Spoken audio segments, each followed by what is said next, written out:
Welcome, I'm Jon Caldara, president of the Independence Institute and your devil's advocate. Later on, we're going to talk to a couple folks about school reform, and even though so many school reformers got kicked out on their butts last Tuesday, does school reform keep going? But first, let's talk about a few other things that happened over this next election, or the last election. Kristen Wyatt from the AP, good to see you again. Thanks for having me. And sadly, Peter Marcus just had to join. I didn't invite him, he just keeps showing up. Good to see you again. The Durango Herald. The Durango Herald. Have you ever even been to Durango? I've been to Durango. Can you find Durango on a map? I've been there 5 times, and I can definitely find it on a map. I love Durango. It's a great community. Each time to go get a paycheck? And it's open for business. The river is not polluted, so. That's not what I hear. I hear it's orange and stays. No, beautiful. Actually, are jobs like yours getting a little, for a while they were getting scarce, which was the Denver bureau reporter for an outlying city. I mean, it used to be the Grand Junction and Fort Collins and Pueblo and the Springs. There's less of us. Yeah. But, you know, As the way it should be. That just means I get more news. So that's good point. Works. All right, let's talk first about Proposition BB, which I knew was going to be a nail biter. We didn't know if it was going to pass. It was going to be tough, and somehow it just squeaked by. Yeah. BB again did what? It was to allow the state to keep about $66 million in pot taxes, recreational pot taxes they collected in 2014.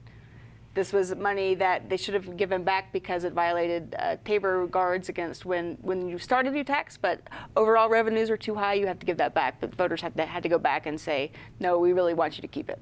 And was this ever in doubt? This thing was a slam dunk from the get-go. What was interesting to me is it was a slam dunk. So far, the industry, I think one day the pot industry will be an industry that wants their taxes to be low. Right now, they're very sensitive to looking like, they don't want to look like they pulled the wool over people's eyes, that they promised they'd raise money for schools and then turn around and don't want to give that money. Because most of these tax refunds would have gone back to the marijuana producers. To marijuana producers that paid the tax. Right. I mean, in their defense. So I think they felt a little, well, of course they said there was a simple choice. You wanted to go to pot growers or to schools. And pot growers, of course, were the ones who paid these dollars, but they didn't want to look like they were grabbing for it. And a great back. irony, if it won and refunds went back to the pot dealers in a form of a check, they wouldn't be able to cash them. Yeah, that is funny. Because they can't have a bank account. Taxpayers would have gotten a refund of about $8 from it. Yeah. So, you know, it wasn't a whole lot. It was a no-brainer situation. That's a date for me right there. Or a joint. Yeah.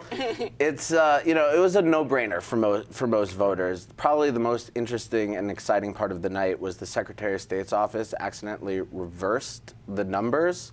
So I didn't know that. So when the first for about 15 minutes, it looked like so for about 15, and I was actually at the BB watch party, which was about 10 people. It was not much. I can imagine the BB watch party. Well, it was not much of a party, and they saw the numbers come in, and Senator Pat Stedman, who's leading efforts, looked at the computer. He looked at my computer where I had the numbers up, and he goes, "This can't be possible." And you know that an initiative is going to win by a lot when the numbers come in reverse and everybody's like, "Oh, that's a mistake." Right. You know? Instead of grabbing their hearts. Right. The real problem with BB was that the tax revenues weren't estimated properly to begin with, and that's excusable because we've never had a legal pot business before. So to know that it would bring in so much more money, you know, for me this shows that the system works. We wanted to tax it. It's what you meant. We brought in too much money. Hey, can we keep the money? Yeah, keep the money.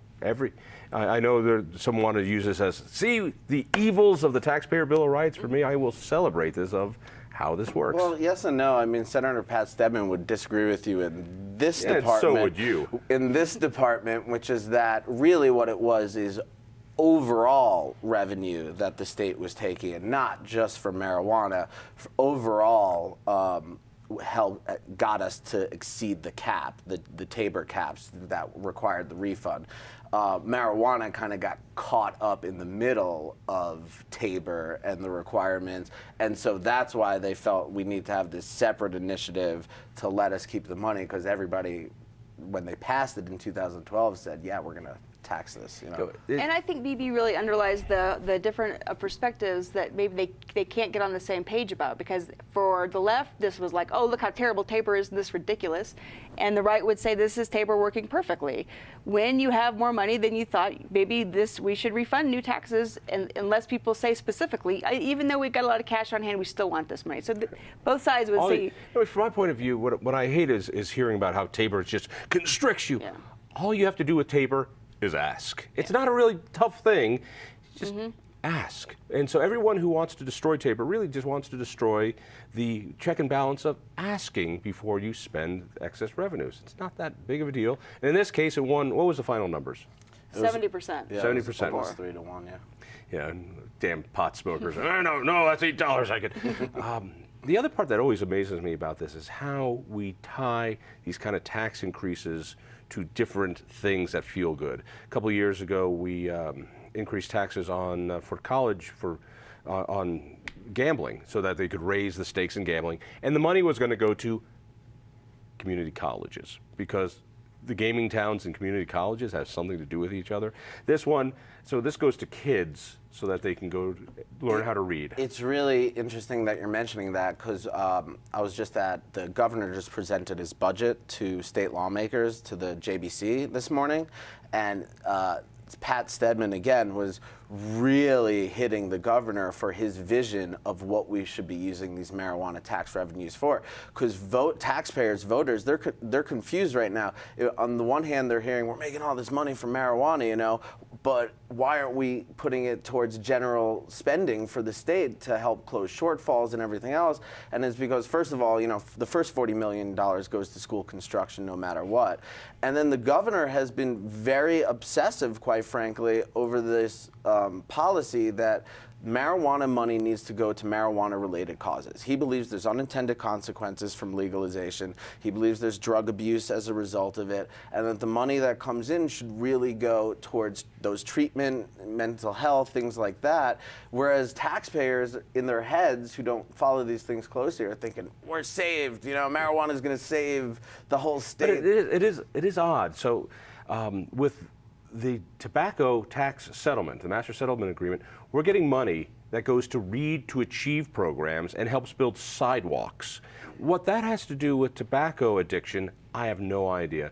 In the same way here, you know, we have the faster tax increase, which is they call it a fee increase, on cars, and it goes to transit. I mean, we've got so many things that you know, they say it's a fee, but it goes someplace else. Here you're calling it a tax, because it is a tax, but maybe it's going to the kids instead.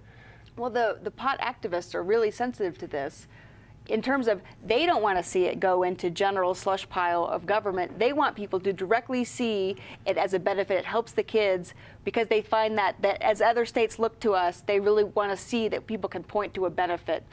This $40 million for school construction, I tracked the first year of these BEST grants, which wasn't quite $40 million, trying to find out exactly where they were going. And I was looking for, you know, the school library, the school gym that was built with big ganja money, but they were all going to like roof repair or heating and air, HVAC upgrades. And it was like, why aren't they, you know, we want something sexy to point to that pot money is going to. And they're like, yeah, they're a little sensitive to that. So they're all going to, you know, HVAC repairs and things that you can't really, that nobody wants to have the weed library. Yeah, you know? nobody puts a plaque on the new air conditioner. It's brought to you by pot. The year they first sent the first tax to voters, there was a little bit of a budget crunch. Colorado State was looking for money for a new chemistry building. Some people were joking, like, wouldn't it be awesome if there's a new chemistry building at Colorado State, you know, paid for with especially with an Aggie money. school, they could work on the they could hydroponics. grow it and raise it, yeah. Right. So There you go. it didn't work. All right, let's talk about the ballot to come. This week we have enough signatures for Colorado Care to bring Canadian-style health care to Colorado. This is a big push, and I've seen a lot of work on this. First of all, who's behind it? Who's got the canola to put this forward? Well, first of all, it's the lead proponents right now is Senator Irene Aguilar, Jeannie Nicholson, I believe, and Senator. yeah, and this individual who's written a lot about, he's kind of gotten named for himself by having written a lot on healthcare reform. Where's the money going to come from? I mean, we'll see. Where's the money come from so far? I know where the money's going to come from the opposition. That's Tell me where. I mean, of course, the healthcare and the insurance industry, providers, obviously. I mean, it ends private healthcare in Colorado, essentially. It builds a single-payer system. Yeah, but by the way, proponents are emailed me this week to take issue with calling it single payer, because they actually believe that it doesn't go as far as single payer because it doesn't completely reform the insurance industry and things like that. If I understand it correctly, yes, you can have private insurance, but but medical facilities have to take their payment from this one place. You won't be paying a copay, deductibles. There will be one single board making, in charge of organizing the payments. Anyway, you said they got the signatures. They got the signatures and then some. It was easily verified. And I got a lot of emails and calls from opponents this week who felt they got duped into signing. Tell me about this. This fascinates me. Yeah. Why does someone feel like they're duped into signing this petition to bring single payer to Colorado? So the signature gatherers were, going around and saying, if you sign this, we're repealing Obamacare in Colorado, which is true. We would seek a waiver from the federal government from Obamacare, and we would set up this own system. So you had voters in Colorado Springs, Douglas County, really conservative areas, who were just like, repeal Obamacare? Sign me. Heck yeah. Are you kidding me? And I will say this, though. I mean, is there not a responsibility that voters have, though, to, read the initiative, to read what you're signing in the language? But there was definitely several folks who felt like they were deceived, is the word. It's amazing, as the guys put some initiatives on the ballot, too, you always hear, well, they didn't understand it, but it's right there. Yeah, it's hard to say you didn't. It's right there.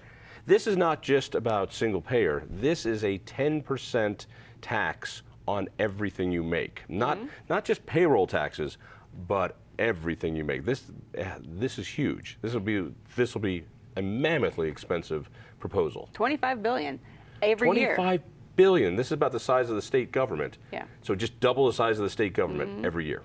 And the sponsor, Senator Aguilar, or one of the big proponents, joked when I interviewed her that this is going to be a huge economic driver to the state next year, just in how much outside money is going to come in, flood in to defeat this. And we were joking that we should check the petitions to see how many were local news directors. They're going to have no ad space to sell from all this. So here's the argument they're going to make. They're going to make, don't you hate, how much of your paycheck now goes to health insurance? And a lot of employers don't like, dealing with healthcare. It's like, well, you just write one check to the government.